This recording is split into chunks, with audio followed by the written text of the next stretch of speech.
The house was too quiet. That was the first thing I noticed when I walked in that evening, my arms full of grocery bags.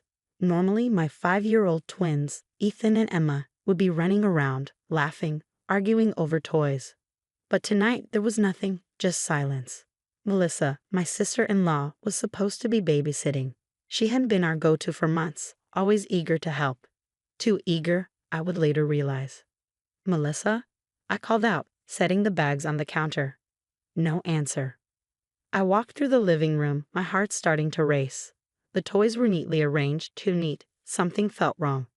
The hallway to the kids' room felt longer than usual. With each step, my stomach twisted tighter. Their bedroom door was shut all the way. Melissa never did that. She always left it slightly open because they were afraid of the dark. I pushed it open. Empty. The beds were perfectly made, every toy in its place. No signs of my children. Ethan. Emma. My voice trembled. I checked the bathroom, the closet, the guest room. Nothing. No kids, no Melissa. Then my phone buzzed. A text from Melissa. "We needed some air. Be back soon." The message was 3 hours old. I called my husband Mark, who was away on business. No answer. My panic turned into something worse, a suffocating fear. I called everyone I could think of, neighbors, police, friends. 2 hours and 17 frantic calls later, another text came. "They're fine. Don't overreact." Fine. The most dangerous word I had ever read. The police said they couldn't do much. She's family, they told me. These things can be complicated. Complicated. Another meaningless word when your children are missing. Mark caught the first flight home. His mother arrived soon after, her face tight with worry, and something else I couldn't quite place. Melissa wouldn't do anything bad, she kept saying. She loves them. Love. A word that was starting to lose all meaning.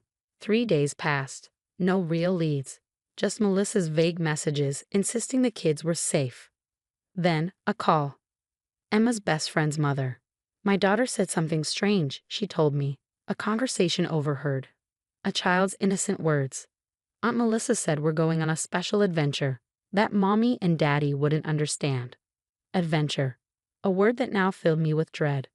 The police started digging. Credit card records, phone calls, social media. A picture began to form. Melissa hadn't just taken them on impulse. This was planned. Not for days, not for weeks. For months. What I didn't know then, what I was about to learn, was that this wasn't just a kidnapping. It was part of something much bigger. A secret I never could have imagined. And Melissa was just getting started. The investigation moved like a slow-burning fire, revealing embers of truth that threatened to consume everything. Detective Sarah Morgan sat across from me in our living room, her notepad open, eyes sharp with a mixture of professional detachment and genuine concern. "Tell me about Melissa," she said, "from the beginning." I took a deep breath. Melissa wasn't just my sister-in-law. She was Mark's younger sister, 10 years his junior, always desperate to prove herself. A woman who had never quite found her place in the world. She moved back to town 2 years ago, I began. Jobless, recently divorced. My husband felt obligated to help her. She practically begged to babysit the twins. At first, Melissa seemed perfect. Always available, never complained. Brought homemade cookies, sent cute photos of the kids during her babysitting shifts. How often did she babysit? Detective Morgan asked. At least twice a week, sometimes more. Mark thought it was helping her feel useful. The detective's pen moved silently across the page. Mark's mother called again. Her voice trembled. "She's always been different," she said cryptically. "Even as a child. Different." Another loaded word. A breakthrough came unexpectedly. Emma's school friend's mother had overheard something. A casual conversation between children revealed a crucial detail. "Aunt Melissa said we're going somewhere special. That Mommy and Daddy won't understand." The police traced Melissa's recent purchases. A used SUV, camping gear, multiple prepaid cell phones, cash withdrawals. This wasn't a spontaneous act. This was meticulously planned. Credit card records showed something else. Multiple visits to child psychology websites, forums about custody, discussion boards for people feeling misunderstood by family systems. "She's been planning this," Detective Morgan said, spreading documents across our coffee table. "For months, possibly years." Mark sat silently, his face a mask of controlled rage and profound hurt. His sister, his own blood. Another call came from a campground owner in a remote mountain region. A woman with 2 children checked in last week, he said. Paid cash, used a fake name. The description matched Melissa perfectly. But why? What could possibly motivate a sister to take her own niece and nephew? As night fell, the house felt like a tomb. Silent. Waiting. Mark's mother arrived, her usual composure shattered. There's something you need to know, she said, her voice barely a whisper. She revealed a family secret buried for decades, a story of childhood trauma, of a sister who was always different. Melissa had been diagnosed with a complex psychological condition as a teenager, attachment disorder, a profound inability to understand normal family dynamics. She always wanted children, Mark's mother said, but could never have her own. The pieces started forming a terrifying picture. Melissa didn't just take the children. In her mind, she believed she was saving them, rescuing them from a life she deemed inadequate. A psychological evaluation from her past surfaced. Recommendations for long-term therapy, warnings about her potential behavior. Warnings everyone had ignored. Detective Morgan outlined the next steps, a multi-state search, national alerts, every resource mobilized. We'll find them, she promised. But her eyes told a different story. The uncertainty, the fear. As midnight approached, my phone buzzed. A text from an unknown number. They're safe. Better than ever. You'll understand soon. The game was about to change, and nothing would ever be the same. The mountain cabin stood isolated, surrounded by dense pine forests that seemed to swallow sound itself. Local authorities had tracked the location, but something felt off from the moment they approached. Detective Morgan briefed us before the planned operation. We need to be careful, she warned. Melissa's psychological profile suggests she might become volatile if cornered. Mark gripped my hand so tightly I could feel his pulse racing. 2 weeks had passed since Ethan and Emma disappeared. 2 weeks of hell, of uncertainty, of every parent's worst nightmare. The plan was precise. Local law enforcement would approach from multiple directions. A tactical team stood ready. The goal: rescue the children safely. As dawn broke, the operation began. Aerial surveillance showed movement inside the cabin, 2 small figures, an adult. The thermal imaging was clear enough to confirm the children were alive. We're going in, the lead officer radioed. What happened next would become a story whispered in local law enforcement circles for years to come. The cabin wasn't just a hiding place. It was a carefully constructed world. When they breached the door, they found something unexpected.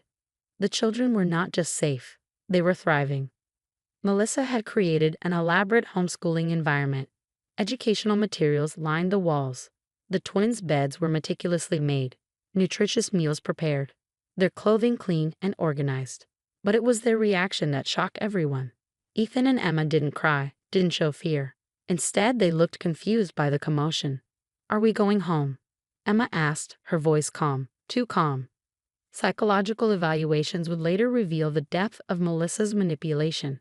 She hadn't just taken the children. She'd systematically worked to make them believe their parents didn't want them. Hours of interrogation followed. Melissa remained eerily composed. I was protecting them, she repeated, from a life of mediocrity, from parents who didn't understand their potential. The legal process was complex. Psychological evaluations, family court hearings, each layer revealed more about Melissa's intricate plan. She had documentation, fabricated evidence suggesting we were unfit parents, carefully crafted narratives designed to justify her actions. Mark's mother broke down during her testimony.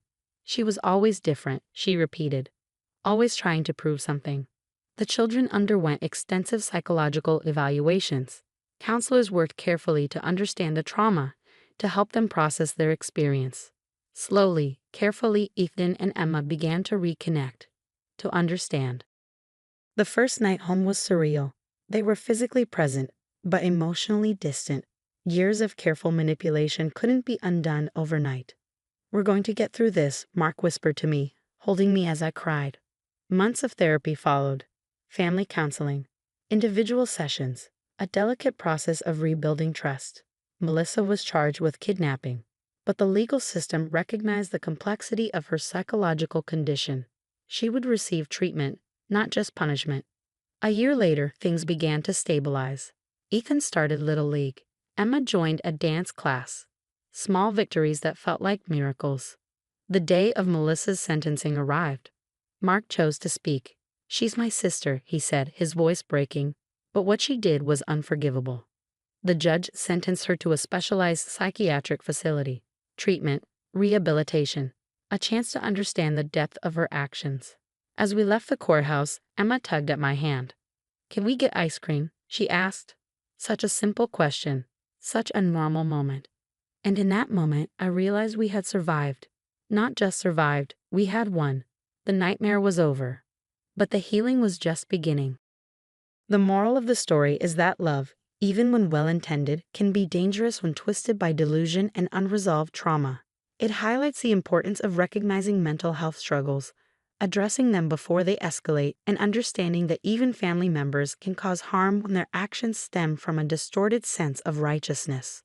It also speaks to the resilience of family, the power of truth, and the long but possible journey of healing. While the scars of manipulation and loss don't fade overnight, love, patience, and support can rebuild what was broken.